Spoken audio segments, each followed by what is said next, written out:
Rainier Avenue Radio. Here's the bad news. You can catch the flu and COVID at the same time. At the same time? But the good news, you can get vaccinated against COVID and flu at the same time. At the same time? It's safe, convenient, and a wonderful way to protect yourself and everyone you care about. We're stronger when we're all protected. Visit vaccines.gov to find COVID and flu vaccines near you. Join Rainier Avenue Radio from 5 to midnight for Sunday evening sound sessions. Jazz from the Cabinets from Big Poppy. That's right. It's time once again for Jazz from the Cabinets with Big Poppy. Sergio LaCour's Love Lines. It's Sergio's Love Lines with Sergio LaCour. Go to the phone line. Tell her who we talking to. Sage Prince and Just My Opinion. This is Sage, and that's just about going to do it for the first half of Just My Opinion. K-Fox Nightbeat with Nasty Ness Rodriguez. It's the beat of the Fox. K-Fox Nightbeat, Nasty Ness. You know what? You're going to listen from 5 to midnight. Just turn it on and don't stop. DJ Alibaba. The Underground Surround Sound Start Time with Paul Thanks Pearson. for tuning in. My name is Paul Pearson. Sunday evening This is sound Start sessions on Rainier Avenue Radio. Trust me, you'll be listening the entire time from 5 to midnight. Sunday evening, your sound session on Rainier Avenue Radio. This is your Rainier Avenue Radio.World community update on free online exercise classes. The YMCA of Pierce and Kitsap counties has launched more than 60 free online exercise classes and youth programs to support the health and well-being of the community. Classes include boot camp, yoga, weightlifting, boxing, tai chi, and more. Find classes at ymca360.org. No membership is needed to access these classes at ymca360.org. Atlantic Street Center has been serving the children, youth, and families of the Seattle-King County area since 1910. We partner with families and communities to raise healthy, successful children and youth through services including counseling, early learning, youth development, domestic violence, and education support for school-aged children. Committed to serving the African-American community, Atlantic Street Center provides services and support for all marginalized people. Learn more at AtlanticStreetCenter.org. You're listening to Rainier Avenue Radio.World. Check us out on social media. Facebook and Instagram, Rainier Avenue Radio.World, and on Twitter at Rainier Ave Radio.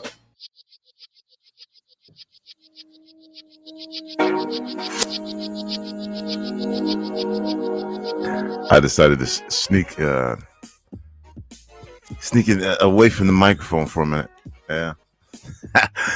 Welcome to Rainier Avenue Radio.World. It's me, Tony B, and this is our special broadcast of the impacts of the coronavirus on South Seattle and surrounding communities, a show that we do every week and have since March 20th in support of providing our community with information, updates. As the landscape changes, we make sure that we are flexible and adaptable to represent the needs of our community and the unanticipated challenges that our community is facing during this pandemic. And we started doing this on March 13th, 2020. It's almost 2 years now. And Omicron is showing that this COVID-19 virus is going to continue to mutate and will come up with a number of variants. And so we're learning to live with this. This afternoon, we're going to be talking with Doreen Mitchum, the art program manager for For Culture, to tell you everything you need to know about the For Culture Recovery Fund. Cultural producers have been financially impacted by the pandemic, and you may be eligible for the For Culture Recovery Fund. So you want to make sure and stay tuned and get this information. There's up to $1,000 to $12,000 that's available for cultural producers. We're going to get into the weeds and the details about how you can access this funding that is available. We'll be joined by, again, Doreen Mitchum. Also joining us on the program will be Scott Greenstone. We'll be talking about the impact of Omicron on Seattle's homeless and unsheltered population. Scott has been reporting on homelessness for the Seattle Times since 2017 and co-hosted and produced the podcast Outsiders, which Time named one of the top 10 podcasts of 2020. And Scott will be joining us again to offer his perspective and observations on the impact of Omicron on those populations that I mentioned before, the unsheltered and homeless populations. And will also share his thoughts on the direction of the city government regarding homelessness and unsheltered populations. We have some folks who've just recently been elected. Sarah Nelson is one. And of course, Mayor Bruce Harrell. Does that change how we're going to deal with homeless and the unsheltered? We'll find out, at least get the perspectives of someone who's their boots on ground, Mr. Scott Greenstone. Excited to share with you information about Rainier Avenue Radio as well. We are having a vendor festival tomorrow from noon to 5 at Columbia City Theater, the MLK Jr. Holiday Vendor Festivals. We've got Black vendors who have a variety of unique, one-of-a-kind items for you to purchase. Everything, clothing to healthcare to smelling good to tasty treats and jewelry. Just an incredible array of vendors who will be here, and you'll have the opportunity at the Columbia City Theater, and this is free 99. It's all free. Come in and shop Black. And support, again, turning over dollars in the community. That's one way to show that you are thinking about the impact that MLK had on this country. And we'll also be offering folks the opportunity for an open mic. That's right. You will have performances here as well, all for free 99, free. We'll have some great performers here. Then spoken word artists, and then some folks who are coming to talk about the resources that they offer for the community.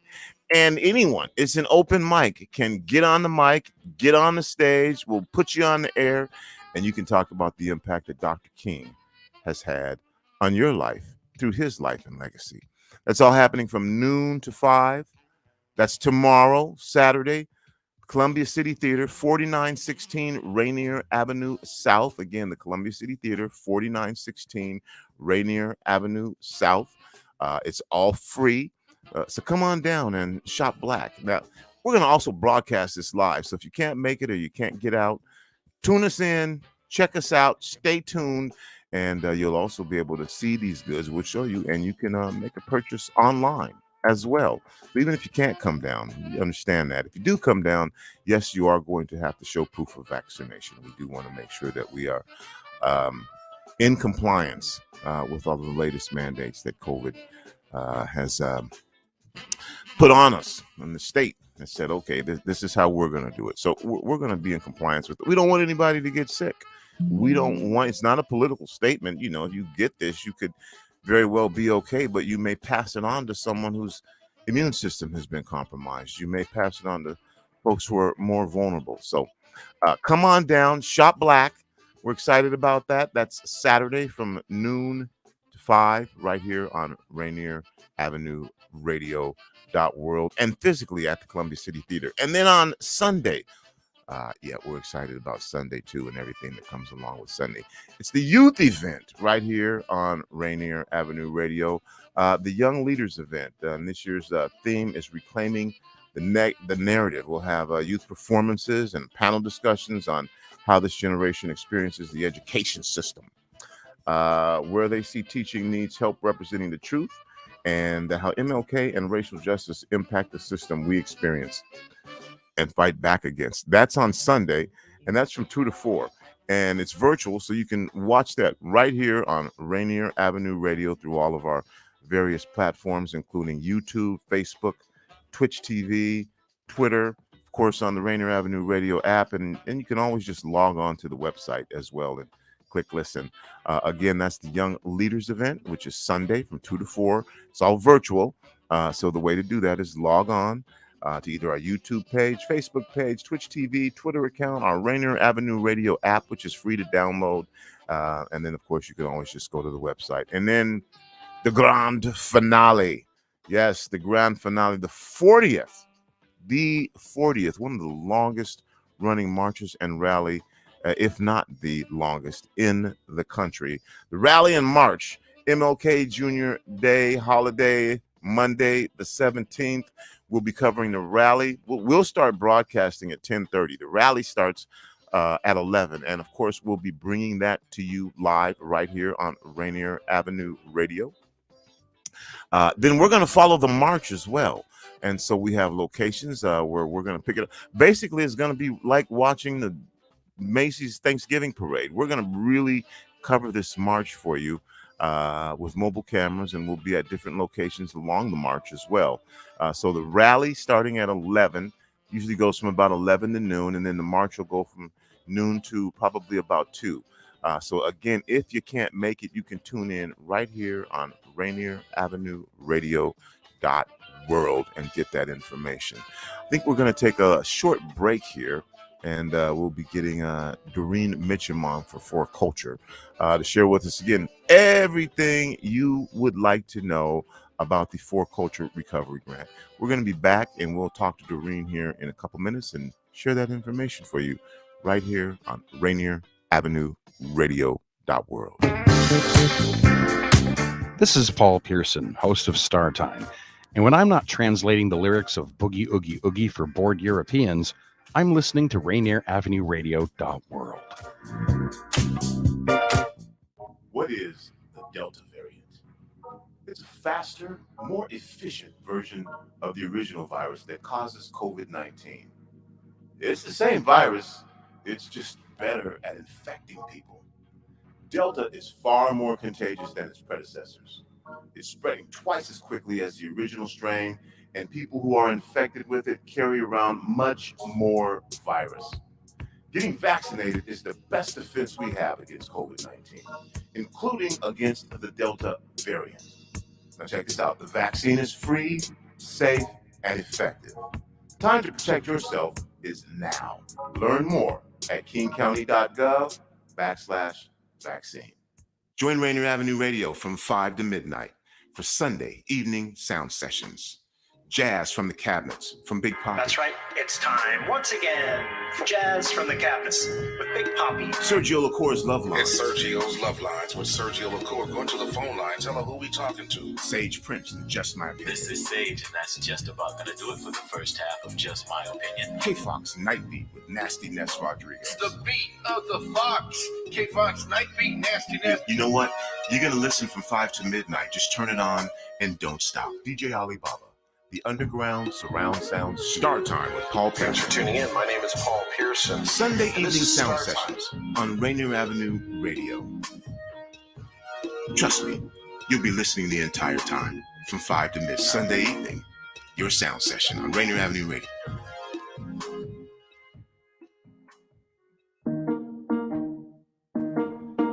You probably have questions about COVID vaccines. Here are some answers about how they're being made.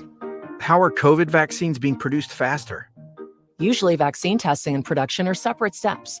But because of the pandemic, vaccines are being developed on parallel tracks.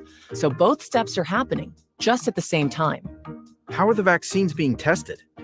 Right now, several different COVID vaccines are in testing. Each go through multiple clinical trials with up to thousands of volunteers. How do vaccines get approved? Not all COVID vaccine versions will make it to the final stages of testing and approval. Produced vaccines that do not pass clinical trials will be destroyed. But for those that do pass, a team of medical experts will examine test results and possible side effects. If the vaccine is effective and safe, it gets approved and gets to you. Go to covidvaccinewa.org to learn more. A message from the state of Washington. This is Rainier Avenue Radio .world.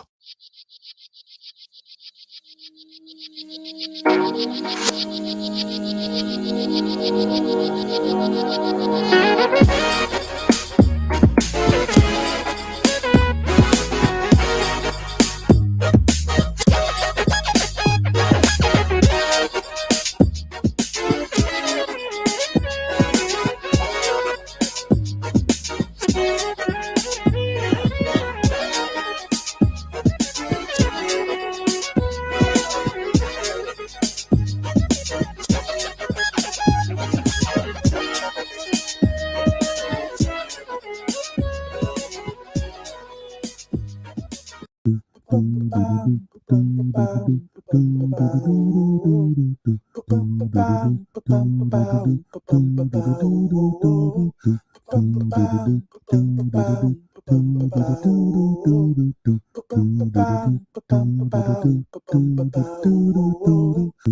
your hands, don't touch your face, wipe things down, clean up your space. When you cough and sneeze, do responsibly.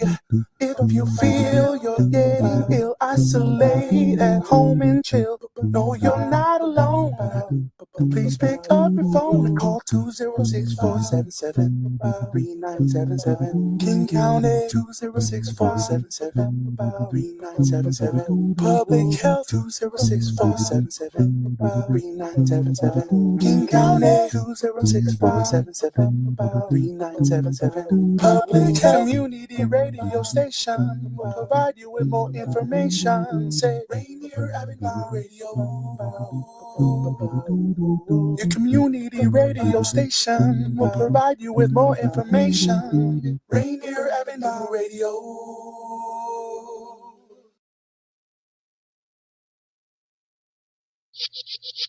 Rainier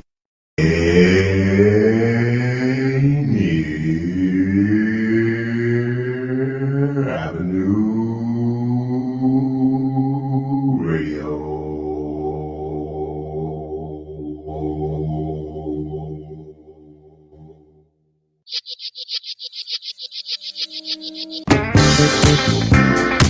This is Paul Pearson, host of Star Time.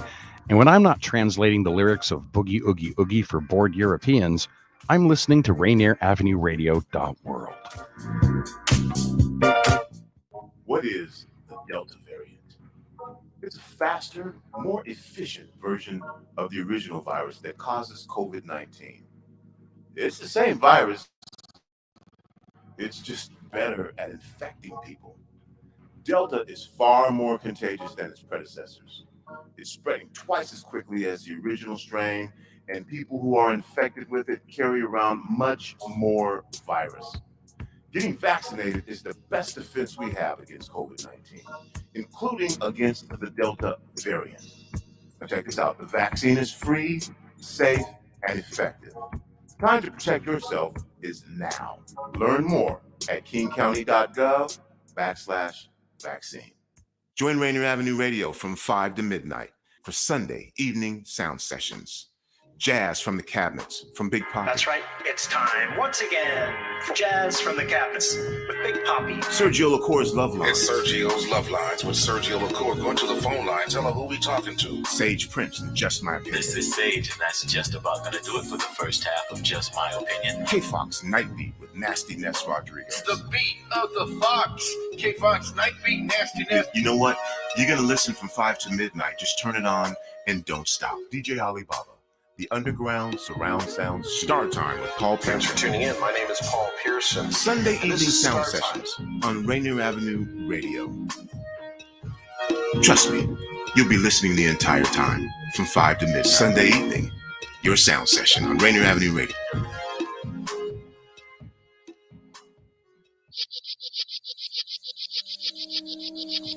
All right, welcome back to Rainier Avenue Radio.world. It's me, Tony B, and I'm going to hurriedly bring on Doreen Mitchum. Doreen, hi. Oh, Happy New Year, and how are you? You look great. Good to see you. Happy New Year to you too. You look fantastic. I haven't seen the the beard before. That looks great. Yeah, I'll a lot more salt in there than pepper. We're on the same page. Doreen, well, first of all, thank you for all the work that you do. This is the Impacts of the Coronavirus show. And one of the things I want to start with, for anyone who may be unfamiliar with who For Culture is, can you give us a brief explanation of who For Culture is and what you do there? Sure. For Culture is the cultural services agency for King County. So, our only job is to support the cultural community of King County with funds that come from King County taxes. So, we have a long and interesting history. And we really came about during the tenure of County Executive Ron Sims. Uh, we created ourselves kind of with a special designation of a public-private entity. So, yeah, and so since we've been previously, we were the King County Arts Commission Okay. directly under the county executive's office. But since the time of our forming, we've been a separate standalone agency, but our only client is King County. And I'm going to quickly share some information about you, Doreen, the Senior Arts Program Manager. Been with For Culture for One of them. 2 decades. An MFA in film production from Howard University. Yeah, Howard. Me and the VP. And Doreen exhibits her artwork at the Gallery Onyx in downtown Seattle. She was a founding board member of Seattle Black Film Festival, formerly the Langston Hughes African American Film Festival, and is on the advisory committee of the Seattle Latino Film Festival and Seattle chapter of Women in Film. Interesting background, and I know you do a number of things, and you're an awesome person as too. Thank you. So, let's talk about the Recovery Fund. Yes. The Oh my Recovery Fund. goodness. Why is it called the Recovery Fund? Just specifically, we'll start with that one. Well, our current administration recognizes the the horrible situation small groups and individuals are in. And so obviously these funds went to the whole country. This is like disaster relief for the whole country. But in our county, a portion of it was uh, earmarked for the cultural community so that it really gets down to the grassroots and to small and medium-sized organizations and even individuals. So the part we're doing now, the individual recovery funds, that program has already ended. So right now we're working with the individuals. So this is under the American Recovery Act, what they call it ARPA. Um, so this is specifically geared for individuals. What else can I say? Yeah, so Yeah, we'll I, just I know what distribute. I can say. There's $1,000 to $12,000 available out there for people who do a variety of things. And if Yes. you think that this might be you, you're probably right. If you don't think it's you, you're probably wrong. This covers an array of folks who are eligible for this money, $1,000 to $12,000. Right. And I know grants can be intimidating. Oh, Grants yeah. can be intimidating. But I want to start off with there's $1,000 to $12,000, and you specifically the language you use is cultural producers, right? Culture producers. And So that was intentional. that's intentional, and it does, as you say, include a wide array of things that people may not think are eligible. Because remember, this is separate money from what we do from King County. This is federal dollars, which means two things. Well, one main thing that the process is much stricter.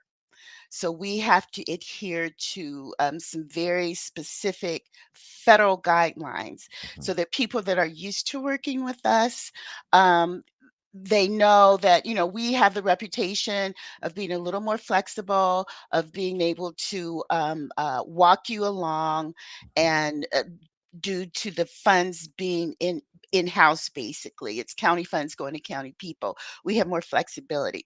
These are federal funds, and they're going to check on us. We have auditors, we have checks all along the way. So we have to be a lot stricter. And there may be an occasion where some people are disappointed, and let me apologize in advance for that. But we don't have any leeway in this particular situation. The other thing is that the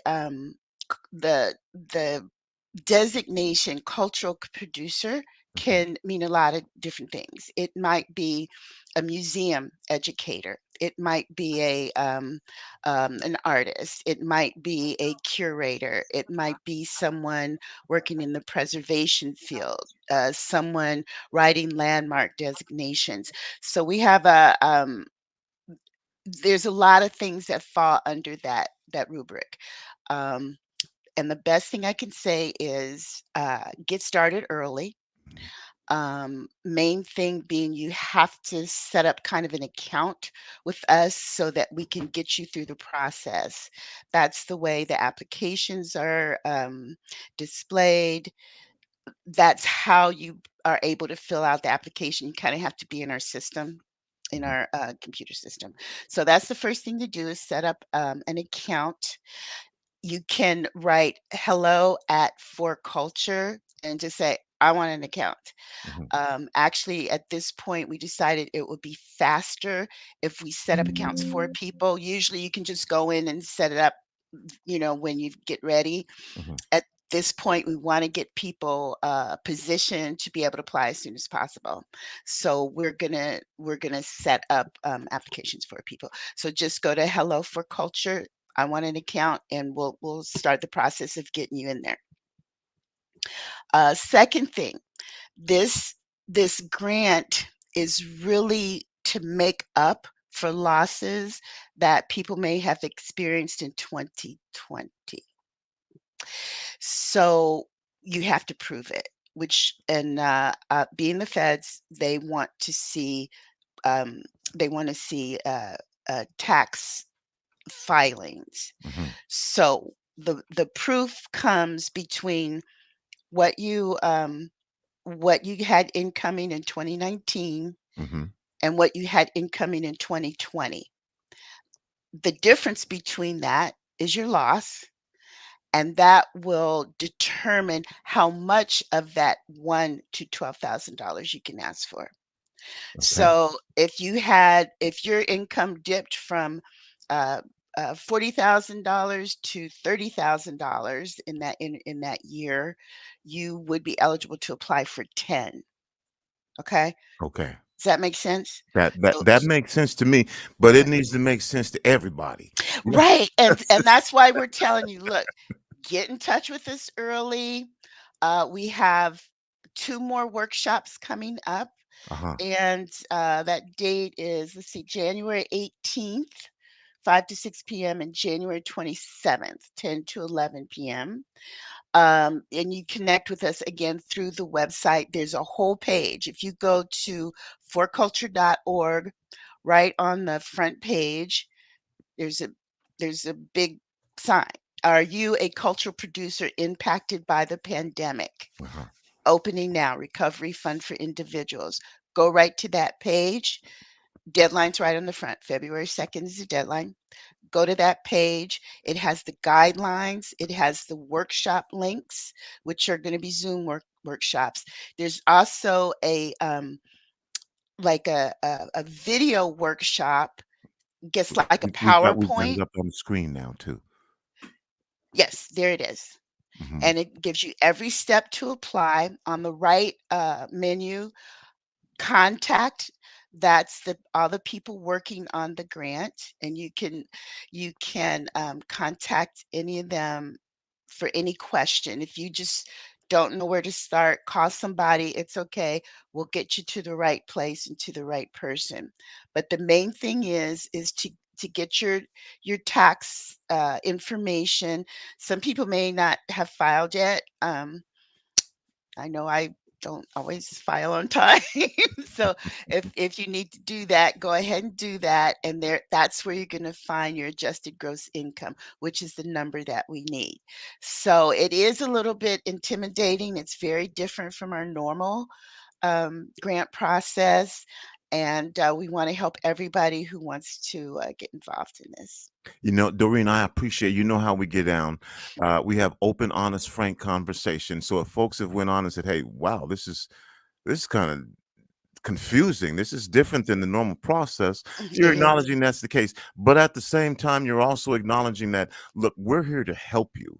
Yeah. through this process with these workshops.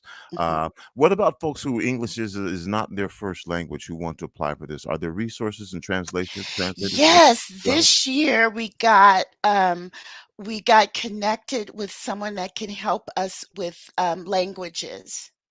So if and you know, because I had that experience, and it's hard to make that first connection. Like that person may have to have an English speaker to call on their behalf and say, "Hey, I've got a person in this language and they're going to need some help." And then we can hook them up with the right person. They can write us in the language, and I think we can forward that to someone who may know that language and be able to decipher what needs to happen there. But we do have some support with that. Um, I don't know if it is for every language, but I think they've targeted the top 6, top 5 or 6 languages spoken in the area. But in any case, yeah, just reach out that way as well. What I've got here, and I'm going to run through this really quickly. If you think if this is you, individuals working in the fields of heritage, historic preservation, whose primary work involves stewardship, documentation, identification, interpretation of history, Mhm. historic spaces, including public history, cultural ethnic heritage archives, curation, museum, historic reservation, sole proprietors of cultural businesses, including freelance curators and consultants, generative and interpretive artists working in the disciplines of public art, dance, theater, music, media, literature, and the visual arts. Now, that's one that seems to me it really covers everybody. I'm going to say some of this sounds a little wonky, sounds a little high level. You know what I mean? But when you're talking about generative and interpretive artists working in the disciplines of public art, dance, theater, music, media, literature, and the visual arts, that seems pretty inclusive. Am I wrong about It that? You are not wrong. It is very wide ranging. Remember, for culture, we have 4 program areas. So Mhm. that's art, public art, preservation, and heritage. Okay. So anybody in any of those under any of those 4 topics, um, and also we'll help let you know if you're eligible or not. But for the most part, anybody in those fields will be eligible. And here's the other thing: you don't have had to make your primary income from that Okay. from That's that effort. That's a big one, because we have many people, and again, working in this field for 20 some years, a lot of people have day jobs, Mhm. but they're prolific in doing their chosen field. So they may be a writer who also teaches. You know, they may be a performer who also works somewhere. Mhm. So it doesn't necessarily have to be your primary income generator. You s- you s- will have to show that you have been doing this, um, that you have a history of doing this. So we'll ask for work samples or whatever. But I don't think that would be a problem for a practitioner to provide that. So it doesn't have to have been your primary income generator, and you'll still have to show a loss because a lot of those folks lost their day job, you know, Mhm. and they're still carrying on with what they do otherwise. Okay, you know what? We went a little overtime, and I did that intentionally because we no, that's okay. This is important information for those of you who are just tuning in. You can go back in about 20-30 minutes and watch this again. Again, we had a little high level conversation about this because we want people to know what they're getting into. But there's $1,000 to $12,000 available Yes. for you at this recovery fund. A number of different interdisciplinaries that I've already talked about. It's federal, so it's going to be a little more complex and complicated. But Yeah. Doreen, you're telling me, and I know you're going to help people work through this process because you're Yes, we're aware of going to it. get you through the process. Okay. There's a staff of us standing by, and this is like all we're doing right now. As a matter of fact, I know I'm not going to have time to talk about it, but our regular programming is still happening. The Art Projects for Groups program will be coming up, and that will open after this. So we're going to get people through this first, and then go on to our regularly scheduled programming. What's the total amount of money that's available? I'm just curious. Can you For the share recovery fund, the recovery? I think the last number I heard, and you know, maybe have changed by now, but I believe it was 3 million. 3 million. You got 3 million? Do you know how big King County is? Yes, but okay.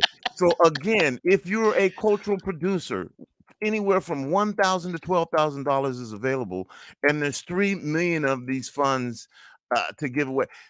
Do this. I hope I'm right about that, but I remember hearing that at one of the meetings. So The For Culture Recovery Fund. I want to about give you another minute, Doreen, for final words here. Anything that you would like to say to anybody who's watching, listening, and watching right now about applying for these funds? Get started early. There's going to be paperwork. There's going to be math. You're going to have to dig up your some kind of work samples to show what you have been doing for the past. But remember, we're filling a past hole. This is not a grant for what you're doing now or what you're going to be doing in the future. This is only to backfill what happened between 2019 and 2020. That difference, that's the highlight. That's the key point right there. What was the difference between 2019 and 2020? And again, the website that folks can go to, because you're not taking people in person right now, correct? No, our office is closed and we're all working remotely. The website is use number 4culture.org, and your link is going to be right on the front page. All right. $1,000 to $12,000 in recovery funds if you've been impacted by COVID. There's a couple hurdles in place. We're being right up front about that, but we're gonna put some jumpers on your shoes to help you get over those hurdles.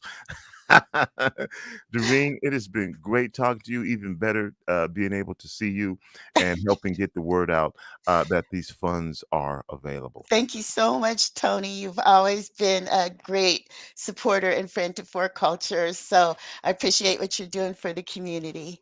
All right. Coming up, we've got Scott Greenstone. Scott is going to update us on the homeless and unsheltered populations and how they've been impacted by Omicron.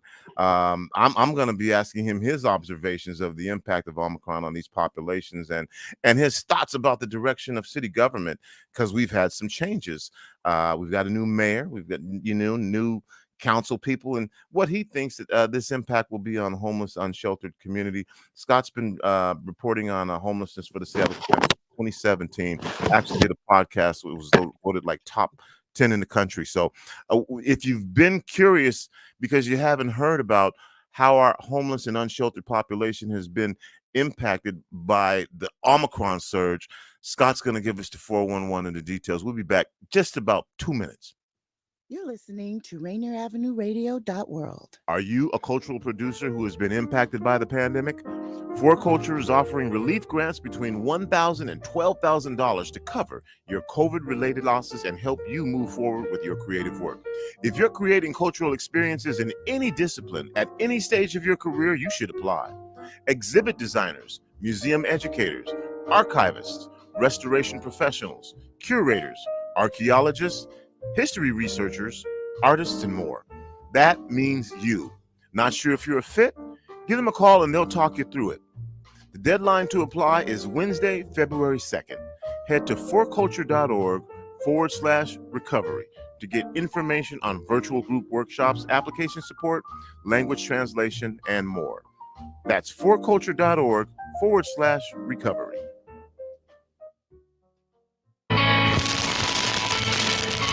Kind of nonsense conversation are we having here? The Neon Ghost Show. The Neon Ghost Show. Right here on Rainier. What's it?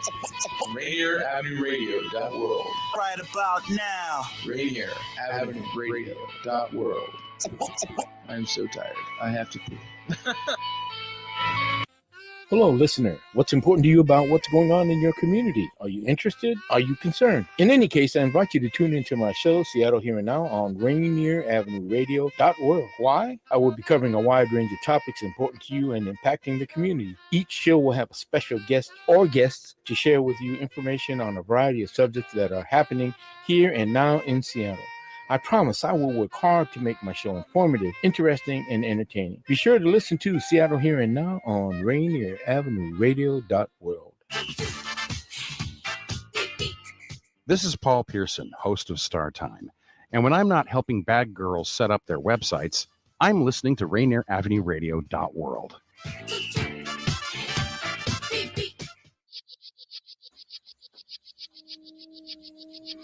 Welcome back to Rainier Avenue Radio.world. It's me, your host, Tony B. If you just joining us right now, you missed the conversation with Doreen Mitchum from For Culture, sharing with you the $1,000 to $12,000 that's available for cultural producers. So go back and check that out. I want to bring on, not now, right now, Mr. Scott Greenstone, a journalist for the Seattle Times. Scott, how are you, my man? Hey, Tony, I'm doing well. How are you? Under the circumstances, Scott, I am fantastic. We've been getting, updates from Sydney Brownstone, and apparently she's moved on to another department. And we were fortunate, man, to be able to. She recommended you, and you're a great person to have on, man, to share with us. If you don't know, now you know. On this show, we just have open, honest, frank conversation. We tell people what the deal is. Good days, bad days, halfway days, so that people can make their own decisions about how they want to react and how they want to respond to situations. I talked a little bit about your background, but before we go into this, Scott, why do you choose to do this work with our homeless populations and unsheltered populations? Yeah, thanks for the question, and thanks for having me on. I'm a big fan. I think that going into this work originally, I wanted to work in journalism and I wanted to have a job. At the time, I did not have a job. I needed a job. I needed to pay rent. I've stayed in it for the last 4.5 years because I think that homelessness is not only the top issue in Seattle, but because it's becoming a bigger issue nationwide, and it's spreading to areas that have never seen it before. And I think the first reaction someone has when they see a homeless camp in their neighborhood or in their park or wherever, and they've never maybe seen it before, is, confusion. I think we don't know, our public is not particularly well educated, and there's not a lot of good data out there about, what the experience of homelessness is, what causes homelessness, even when there is good studies or good data out there, it's not like spread very widely to, the populace. So I think that in a city like Seattle that is so rich, people look at homeless folks and they say, why is this such a problem? And it's really a pleasure to be able to try and explore and explain that for people. Mm-hmm. I'm going to dive right on this, and I'm going to be letting you talk, just like I let Sydney talk. We want to hear from you, so I'm going to put it out there in a big way, under a big umbrella. We now understand what Omicron is doing. There was just a month ago that we were talking about, it's in South Africa. As we know, anywhere in the world that this is taking place, it will eventually be here. As we know in our South Seattle communities, whatever they're saying to us, it's here already. And we are being impacted adversely. And it's the same thing with our homeless populations. And so that's why I'm putting it out there in this big. Give us an update, from whatever perspective you'd like to. How is Omicron virus, or is it? Maybe it's not impacting. I know it is, our homeless and unsheltered community, Scott. And I'm going to let you run with this. Yeah, well, it certainly is. You're right. The question, is how much, and we don't really know at this point. The testing is not good enough that we know, there's this number of Omicron cases, in this shelter or something like that. I actually, unfortunately, contracted COVID last week. I just now got my negative test today, so I am COVID free, according to Curative. But they didn't tell me if it was Omicron, right? I don't know if it was Omicron, if it was Delta, if it was some other strain. I don't know. So we don't do a great job of tracking the variants through our shelters, or at least if we are doing those, I'm not privy to that data. But what we do know is we're seeing another big surge in King County's shelters, and kind of I think it's a fourth surge at this point. And we ended the year just 2 weeks ago with 73 cases were reported by King County Public Health among the county's homeless population. That is the third highest number to be reported in a week since COVID, hit. And now that might sound, to a lot of folks like, well, wait a second, aren't we hitting record, record cases in the county? Like, does that mean it's maybe not spreading as far in shelters? And I would say that it could be artificially low for two reasons. One, I think testing is not up to. We're not testing everybody in shelters every week or anything like that. When our severe weather shelters opened 2 weeks ago, right, when the snow hit, when the weather outside and the temperatures were incredibly low, and we had to bring people inside because they were in danger of dying out in the snow.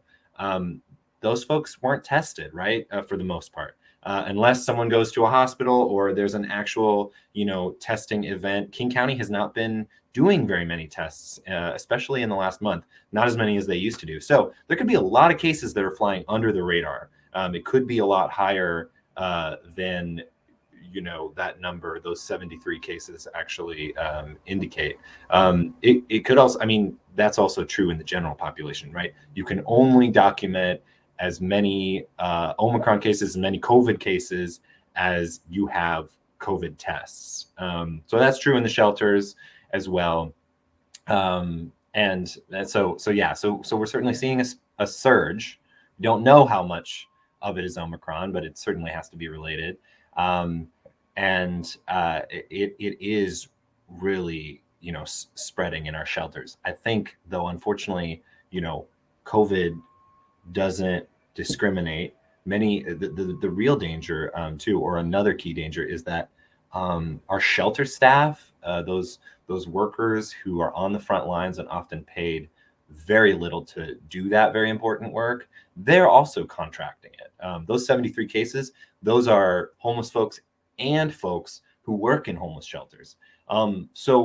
That's also a really key, and that's actually the part that's kind of the biggest worry right now to some of the leaders of homeless nonprofits, government leaders, things like that, is their shelter staff is stretched so thin. There's so many vacancies, and there's so many people calling out sick because they've contracted Omicron or COVID, that it's really hard. I heard the director of the King County Regional Homelessness Authority, Mark Dones, presented to the mayor and a bunch of other county leaders on Thursday and said, we're looking at one staffer a shift at some of these shelters overnight. That's a shelter full of homeless folks, and there's one staffer on shift. That is the kind of crisis point we're at with this surge and seeing the numbers in the homeless shelters. Scott, again, since 2017, you've been covering the impacts of whatever takes place on our homeless and unsheltered community, and again, sharing the landscape that they have to deal with and the unanticipated challenges that they have to deal with. So this is kind of your opinion type thing, and I hope you'll share with me based off of the knowledge that you have. What does it mean to those human beings that are unsheltered, that are probably undercounted, that are still facing all of the challenges during the worst weather season of the year that we are having here? And we know about the surge of Omicron. You say we don't necessarily have the data yet. Can you, from your boots on the ground position as a journalist, just kind of tell us what that experience how that adds to the pressures that they're facing already. Yeah.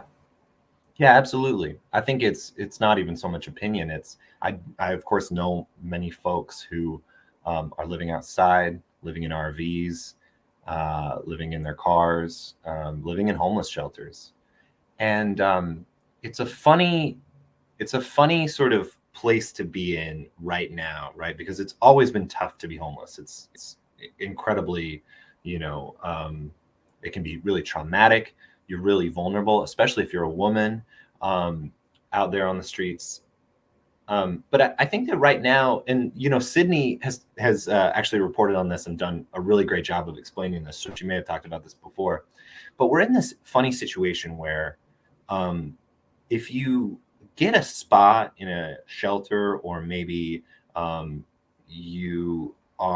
were in danger of being evicted before COVID hit, or you got a spot in a hotel room early on when COVID hit, you might be in kind of like a holding pattern, and things might be going okay, even potentially better for you than before COVID hit, because there's a lot more federal dollars coming in.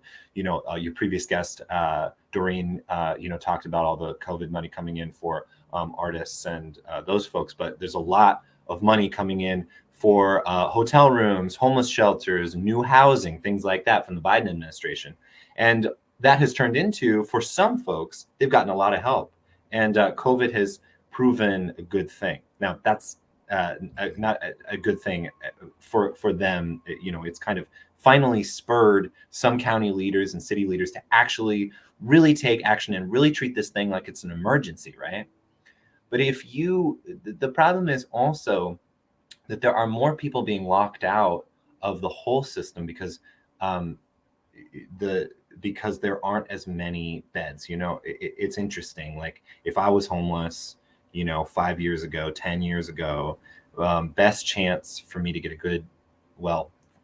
a night's sleep in somewhere that's relatively safe would have been to go to one of the shelters downtown. And these shelters, they were, really packed. They might just be mats on the ground. They might be really loud. I might not have gotten enough sleep.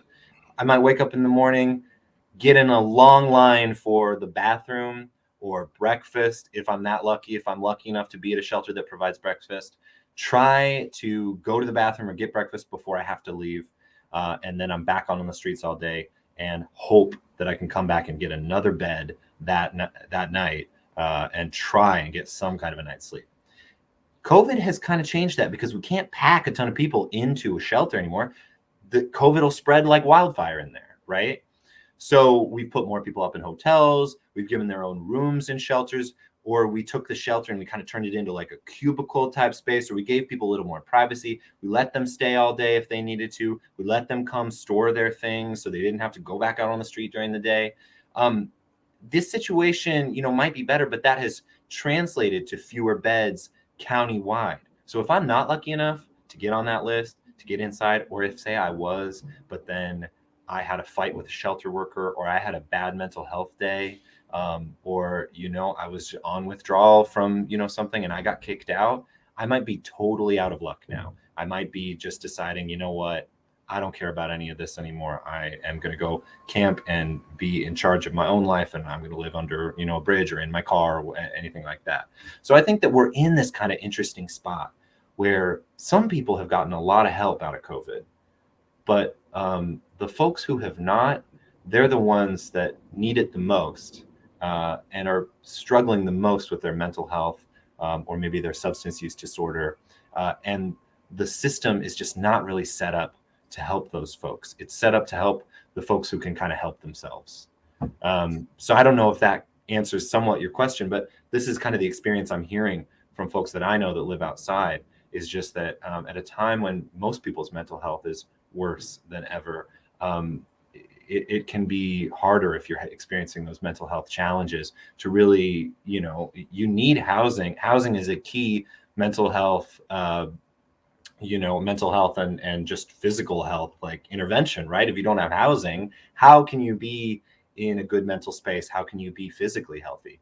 And yet often the folks who struggle the most with their mental health are really not able to get it still right now. And they have to go, they're living in our parks or under our bridges and things like that. You're listening to Rainier Avenue Radio.world. It's me, Tony B. This is our special impacts of the coronavirus on South Seattle and surrounding communities. My guest is Scott Greenstone from the Seattle Times. Scott, I want to make sure I heard you correctly. From your perspective, you said homelessness, number one problem in Seattle. Did I get that right? I think, yeah, and that's just not my opinion. I think polls have shown for years that it's the number one issue to voters, right? So that leads to my next question.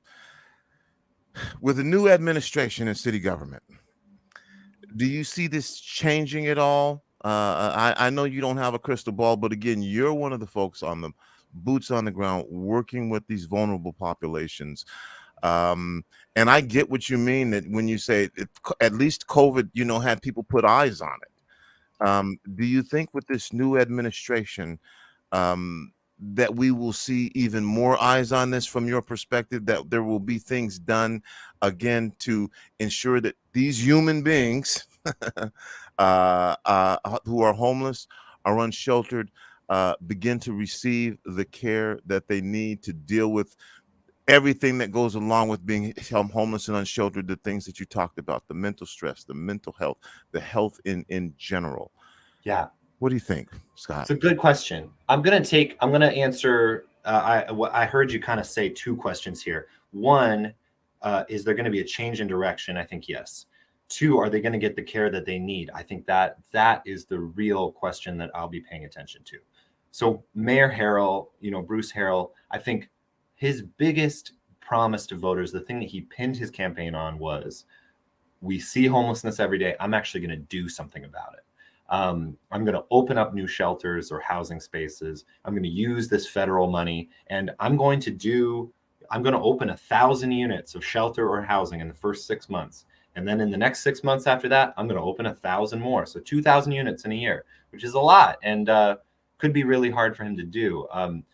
Those issues I mentioned with the shelter workers and the low pay that they get, those could provide a real barrier to him. That might be the toughest thing, for him to do this first year. But I do think that what we will see is potentially more outreach workers going into parks and homeless encampments and offering people spaces and shelters. So I do think that there will be a change there. I think we will see more of this approach of Bruce is or Mayor Harrell, I should say, has kind of cast it as this kind of compassionate but urgent approach where we're going to get these people help, but we are going to get them out of our parks. And I think the real question is, to answer your second thing, is that really, are people going to get the care that they need? I think that's the real question in my mind, because when I talk to folks, even when they leave the encampments and go into these, even if they get a room in a hotel and things like that, they often are, again, struggling with multiple mental health issues, behavioral health issues.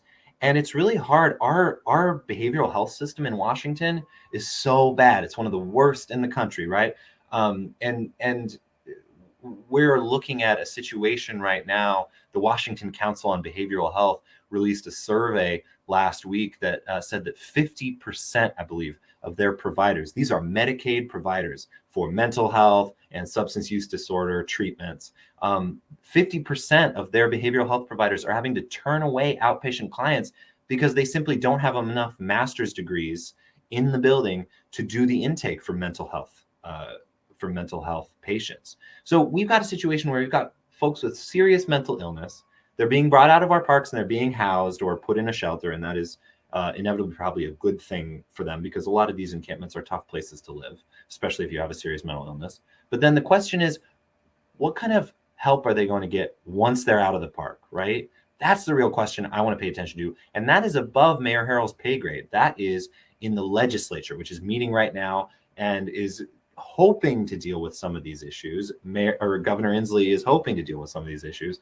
But the question is, this is underfunding of the behavioral health system that has been decades in the making, and you can't just fix that in necessarily 1 year. So that's the real question I'm going to have looking forward. But I will say, as far as a change in direction, your first part of the question, I do think Mayor Harrell, at least in this first week, has shown a desire to work with city council in a more hand-in-hand way than Mayor Jenny Durkin did. And we've seen Deputy Mayor Tiffany Washington, who's been kind of handed the problem of homelessness, and that's kind of her task. She is seemingly, at least right now, more directly meeting with city council members and talking about encampments and things like that. So we'll be paying attention to that. I think it's a good thing to keep tabs on.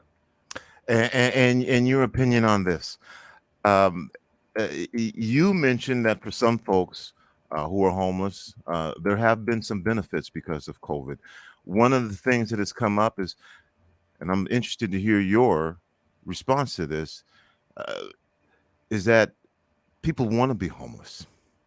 And part of it may be the barriers that are in place for getting housing or dealing with some of the issues. What do you say with that? How do you respond to that? And I've heard this also, and again, there's other reasons behind it, but from people who work with the homeless, unsheltered population, that they're saying, I'm not going to some shelter. I'm going to deal with it out here. How do you respond to that? It's a good question. A shelter is an institution, right? And an institution takes some of your free will away. I've heard stories, I was talking recently with a gentleman who was doing an intake at the Mary Pilgrim on Aurora Avenue, which used to be a Holiday Inn. It's a very new hotel. And he's looking down the list of rules, and the rules are, I understand why each of them exists, but they do take away some level of your autonomy, right? The rules are, you can't have any guests in your room. You can't cook in your room. You can't, the staff need to see you once a day to know that you are still occupying your room. If you need to go get treatment at a hospital or something like that, you got to notify the staff. You need to have a check-in meeting once a week with a social worker, right? I understand why all of these things exist, but I was talking with this gentleman who was at the time preparing to go into the hotel, and he did end up deciding to go in, but he was sort of like, all this for a room that I'm actually going to have to share with someone else. He did end up getting his own room, which he was happy about, but he thought he was going to have to share a room with a stranger for a minute, and he wasn't very excited about that. I think that there is a level of 10 years ago, if you were staying in a shelter, it was crowded. The shelters are not as crowded now, but now there are, at many of them, more rules. Couples in this particular shelter couldn't stay together, right? They had to have separate rooms. You could have a couple in a shelter, but they had to have separate rooms. I do think that, that does there. I've certainly talked to folks who were like, I would rather stay outside. Maybe they have a fight with one of the shelter staff, right? These shelter staff are also often overstressed and very underpaid. I think as far as wanting to be homeless, wanting to live homeless, I do think, there are folks who live in RVs, I know, who would rather live in an RV again and have a roof and things like that. Maybe they have to move sometimes, but, they would rather do that than live in a shelter. I think that there are folks who have realized that it is incredibly stressful in this city to pay bills, to work, and to also, pay rent, right? And for that, I was talking to a gentleman who does odd jobs yesterday, and he lives in Woodland Park, which is one of the first parks that Mayor Harrell has kind of said, this is our first priority. We're going to remove the encampment in this park. He does odd jobs and things like that. And he can't afford rent, even though he is working, and some folks I've talked to work full time and simply have student loans and things like that. So they live in our RV. I don't think anyone really sets out and says, I'm going to be homeless, because homelessness is very stressful and very painful. People get robbed all the time, unfortunately. It can be hard to build a community when, the police are, kind of moving people along or telling folks to move out. And unfortunately, there are a lot of people who prey on homeless folks. Some of them are homeless themselves. So I don't know about choose. I think choose is a tough situation because it's often my friend Will James, who works at KNKX and is an amazing reporter. We did the Outsiders podcast together. He once said, when I'm asked this question, I often say, between what options? Given what options do you have?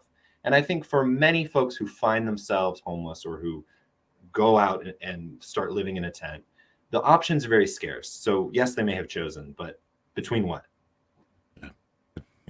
Scott, thank you for joining us. I hope that you will come back again. In particular, let's see when some of this data comes in. One of the things, and I'm going a little over because we started, but I got to get in there. There's been a lack of these tests. The home tests, the rapid tests. How does testing, and you mentioned it's a big problem in the homeless unsheltered community. Is there a plan in place? How can someone who is homeless unsheltered, get a hold of these tests? Do some self-testing. Is that in play right now? What's going on in that area? I've been talking to public health. We just got a bunch of tests in. What I mean? Is anybody saying these are earmarked for our homeless unsheltered communities? It's a great question. I do not know of any tests being earmarked specifically for our homeless neighbors. I'm talking to public health right now about how they're kind of dealing. My sense is that they're very overwhelmed and also struggling with their own kind of staffing shortages, at least what they've told me. Obviously someone who's experiencing homelessness can go through the avenues that any citizen of King County can. But no, as far as I know, there aren't very many avenues that are earmarked specifically. Now, I do know that the Seattle flu study is a study, a group of doctors, an effort to test folks that started before COVID hit and was supposed to be looking at flu in the spread of the flu in Seattle shelters, and has once COVID hit, they pivoted and said, okay, let's start testing for COVID-19. You can go to seattleflu.org to learn more about that. I don't know if they do pop-ups at different Seattle shelters, right? And I'm not sure if they list their, I'm actually looking on their website right now, and I don't see that they actually list which shelters they're going to ahead of time.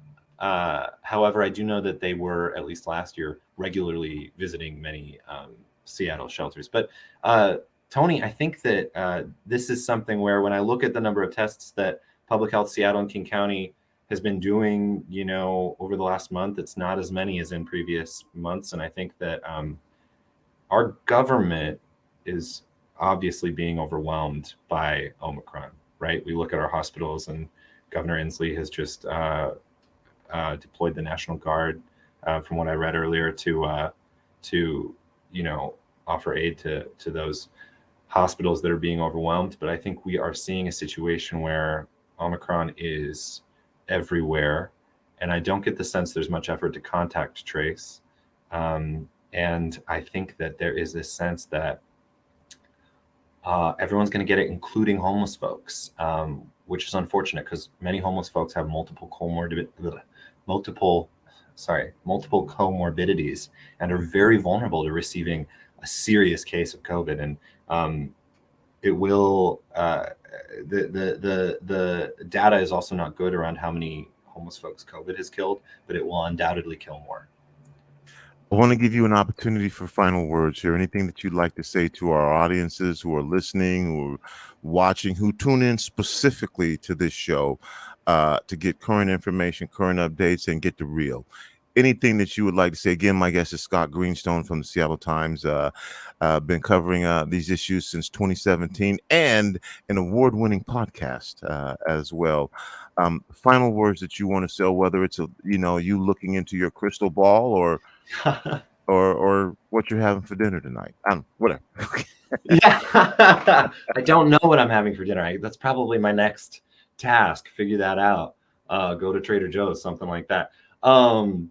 Thank you for having me, Tony. Thanks for the frank questions. I think it is natural to wonder about our homeless neighbors, even if we don't talk to them, right? And when we do, I think what I have found is often that I have much more in common with folks who are out there experiencing homelessness, even if we came from different neighborhoods and all those things.